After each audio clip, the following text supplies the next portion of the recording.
Assalamualaikum warahmatullahi wabarakatuh. Saya Atia, NIM 5041975 dari kelompok 3. Di sini saya akan menjelaskan tentang prospektur obligasi dan suku ijarah PT Indosat.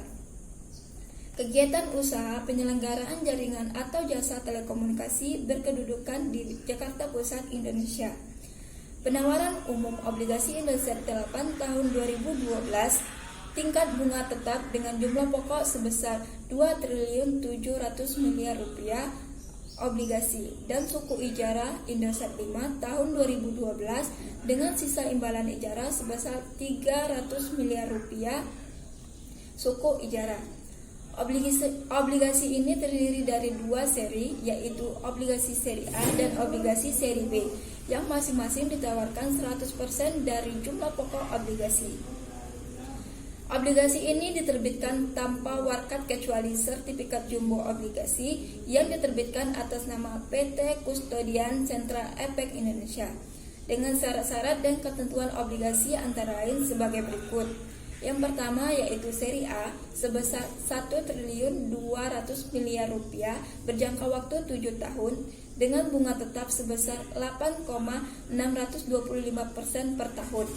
Sedangkan seri B sebesar 1.500 miliar rupiah berjangka waktu 10 tahun dengan tingkat bunga tetap sebesar 8,875% per tahun. Bunga obligasi dibayarkan setiap triwulan atau 3 bulan sejak tanggal emisi, di mana bunga obligasi pertama akan dibayarkan pada tanggal 27 September 2012, sedangkan bunga obligasi terakhir sekaligus jatuh tempo akan dibayarkan pada tanggal 27 Juni 2019 untuk obligasi seri A dan tanggal 27 Juni 2012 untuk obligasi seri B.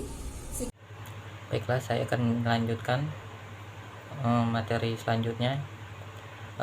Persoalan awal mulanya bernama NV Pembangunan Perumahan yang didirikan berdasarkan Akta Notaris Raden M. Mr. Suwandi di Jakarta nomor 48 tanggal 26 Agustus 1953, dan selanjutnya berdasarkan Undang-Undang Nomor 19 Tahun 1960 dilebur ke dalam perusahaan negara yang didirikan berdasarkan Peraturan Pemerintah Nomor 63 Tahun 1961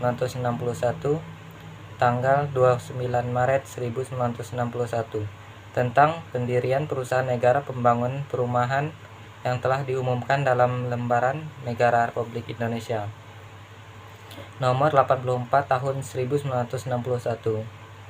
Tambahan Lembaran Negara Republik Indonesia Nomor 2218 selanjutnya berdasarkan Peraturan Pemerintah Nomor 39 Tahun 1971 tentang pengalihan bentuk perusahaan negara atau PN, pembangunan perumahan menjadi perusahaan perseroan atau perseroan yang telah diumumkan dalam Lembaran Negara Republik Indonesia Nomor 50 Tahun 1971, bentuk PN pembangunan perumahan diubah menjadi persero dan didirikan berdasarkan Akta Perseroan Terbatas atau PT Pembangunan Perumahan Nomor 78 tanggal 15 Maret 1973.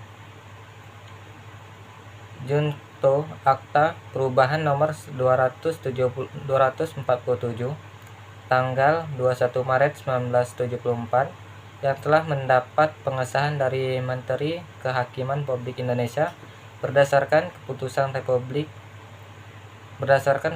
nomor YA5-105-2 tanggal 30 Maret 1974 telah didaftarkan di Pengadilan Negeri Jakarta pada tanggal 3 April 1974 di bawah nomor 1186 dan 1187 dan diumumkan dalam Berita Negara Republik Indonesia nomor 48 tanggal 14 Juni 1974. Tambahan Berita Negara Republik Indonesia nomor 249 tahun 1974. Baiklah, di sini saya Putri Lestari akan menyampaikan tentang resiko-resiko yang terkait dengan bisnis seluler emiten. Yang pertama, persaingan dari pemain lama dan para pemain baru dalam industri dapat memberikan dampak negatif bagi bisnis jasa seluler emiten.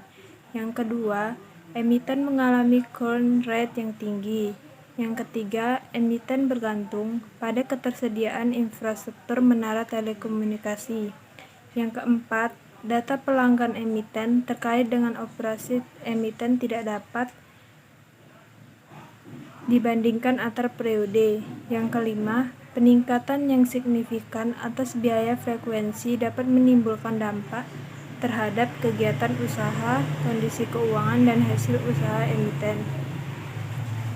Baiklah, hanya itu yang bisa saya sampaikan. Terima kasih. Baik, saya akan melanjutkan pemaparan dari Saudari Putri Lestari. Perkenalkan, nama saya Nisa Mutara Latifah. Di sini yang ingin saya sedikit jelaskan yaitu tentang risiko-risiko yang terkait dengan jasa telekomunikasi tetap. Yang pertama yaitu masuknya operator telekomunikasi Indonesia lainnya sebagai penyelenggaraan jasa sambungan jarak jauh dan internasional dapat memberikan dampak negatif bagi margin operasi dan pangkas pasar dan hasil usaha emiten dan jasa telekomunikasi tetap. Bagian kedua yaitu tentang emiten menghadapi risiko berkenaan dengan pembukaan kode akses baru untuk menghubungkan jarak jauh. Ya, selanjutnya yaitu tentang risiko-risiko yang terkait dengan Indonesia. Yang pertama yaitu adalah perubahan ekonomi dalam negeri. Yang kedua yaitu adalah ketidakstabilan politik dan sosial dapat memberikan dampak negatif bagi emiten. Yang ketiga yaitu Indonesia terletak pada zona gempa bumi dan memiliki risiko geologis yang signifikan.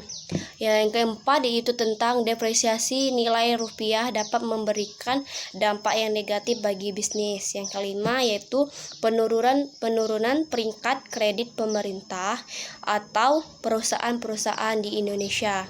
Yang keenam yaitu emiten tunduk pada keterbukaan perusahaan. Yang ketujuh, yang terakhir yaitu emiten didirikan di Indonesia dan investor mungkin tidak dapat melakukan tindakan hukum atau melaksanakan keputusan terhadap emiten di Amerika Serikat. Baiklah, itu pemaparan dari kelompok kami. Lebih dan kurang kami mohon maaf. Wassalamualaikum warahmatullahi wabarakatuh.